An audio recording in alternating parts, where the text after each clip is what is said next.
The boy next door.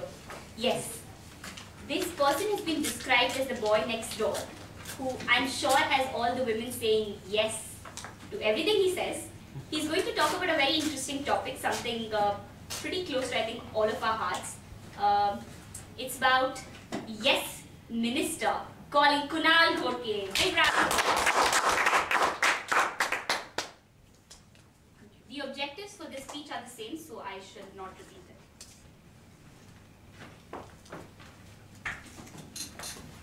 Disclaimer. All events in the speech are inspired from a TV serial called Yes Minister and are not intended to comment on real life politics. The audience will have to deduce their own conclusions at the end of the speech. Location: England. Main characters: Jim Hacker, the Minister of Administrative Affairs; Sir Humphrey, the Principal Secretary of the Department of Administrative Affairs; and Bernard Foley, the Private Secretary to the Minister. Plot: the Minister, Jim Hacker, has just returned from a tour where he praised the marvelous efficiency of the British civil services and their ruthless war against the waste. Now he has to defend these facts in front of a select committee. Scene 1. Sir Humphrey and Bernard Foley. Humphrey saying, "Bernard, what do you think about the minister's speech?" "Well, is it really true? Can we prove it?" "Well, Bernard, a good speech is not the one in which you can prove that the minister is saying the truth. It is one in which no one else can prove that he is lying." "But I thought it was very boring for the audience." "But of course the speech was boring for the audience. It's a minister's speech. It's meant for the press briefings, not to entertain the audience. A minister is not a comedian. Well, not a professional one at least." Scene 2. The minister's office.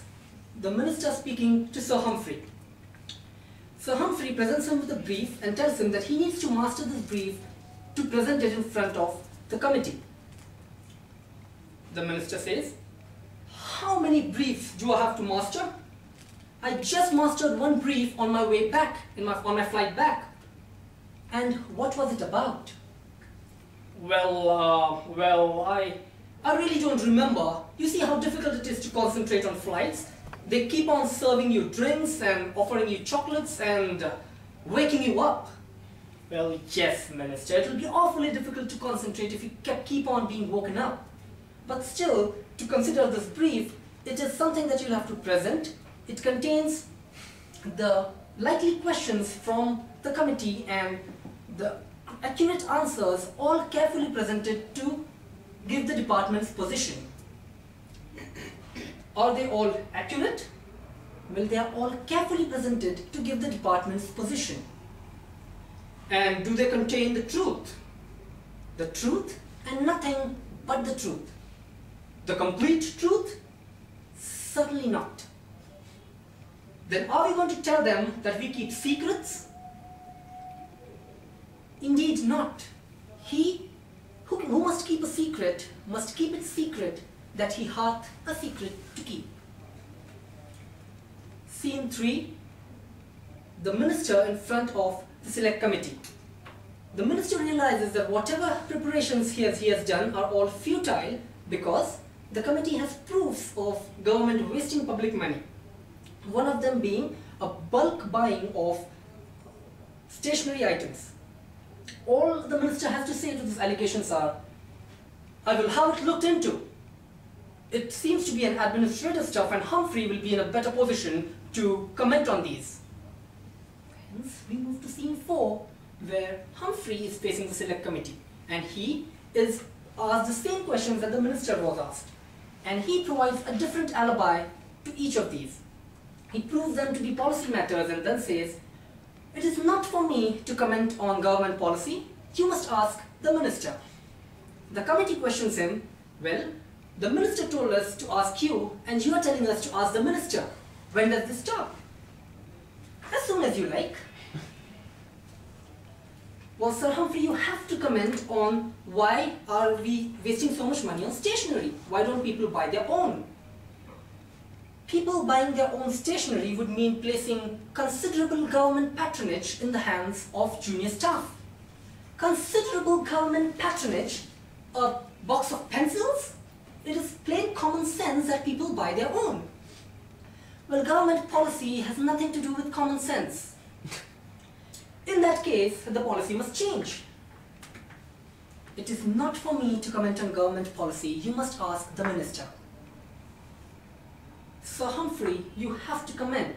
Whatever we ask you, you tell us it's a policy matter for the minister, and whatever we ask the minister, he tells us it is an administrative matter for you.